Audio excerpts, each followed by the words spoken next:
And Moses spake unto the heads of the tribes concerning the children of Israel, saying, This is the thing which the Lord hath commanded. If a man vow a vow unto the Lord, or swear an oath to bind his soul with a bond, he shall not break his word. He shall do according to all that proceedeth out of his mouth. If a woman also vow a vow unto the Lord, and bind herself by a bond, being in her father's house in her youth, and her father hear her vow, and her bond wherewith she hath bound her soul, and her father shall hold this peace at her, then all her vows shall stand, and every bond wherewith she hath bound her soul shall stand.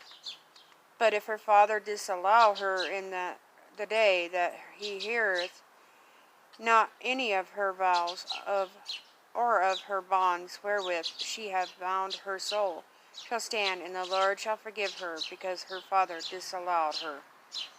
And if she had at all an husband, when she vowed, or uttered out of her lips wherewith she bound her soul, and her husband heard it, and held his peace at her in the day that he heard it, then her vows shall stand, and her bonds wherewith she bound her soul shall stand.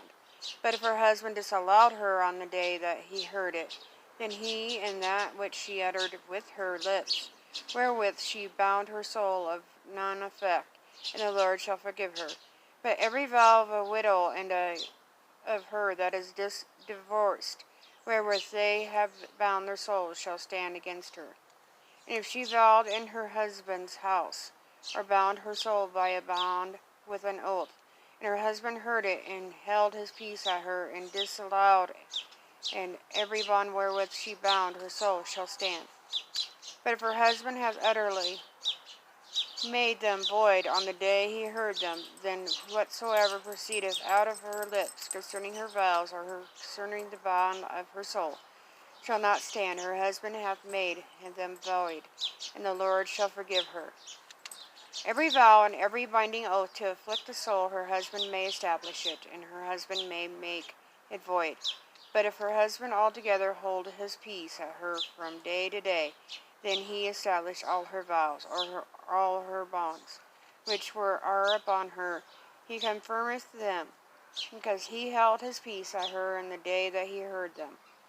But if he shall any ways make them void after that he hath heard them, then he shall bear her iniquity. These are the statutes which the Lord commanded Moses between a man and his wife, between the father and his daughter, being yet in her youth in her father's house.